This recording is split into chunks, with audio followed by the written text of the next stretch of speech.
Need to mention we have delayed the musical appearance by Zane Williams, country singer, because of this breaking news. An Arlington police officer recovering after he was shot during an undercover operation in Dallas. Arlington police just updated the situation. We're going to go to Dan Godwin now, who's live with the very latest. Dan?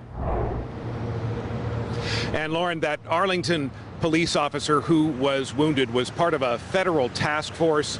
He was shot in the hand about 5 miles from this location where we are at this Shell station. Arlington PD not elaborating on the exact nature of the operation that was happening again on Wilbur Street, 2700 block, about 5 miles from us. That is still an active scene there on Wilbur. There is still an effort underway to apprehend the suspect in the shooting.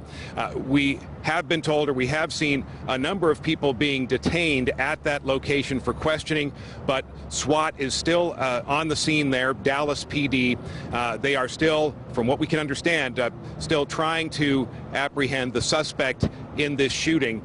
Again, the officer who was wounded, his name has not yet been released. He's undercover for Arlington PD.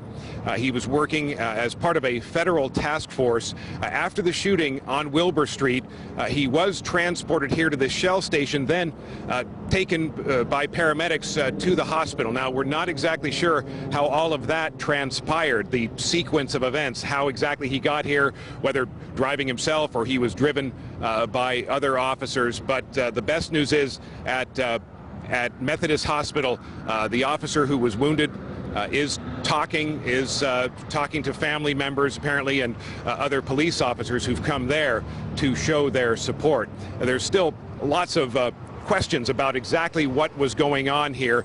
Dallas police, we know, was not apparently part of the undercover the federal task force. There were no Dallas police officers involved on the initial task force, and when the shooting occurred, that is why Dallas police themselves have said they too have had to try to work to get all of the details about exactly what happened here. But we'll continue to update the story on our website and later editions of Fox 4 News.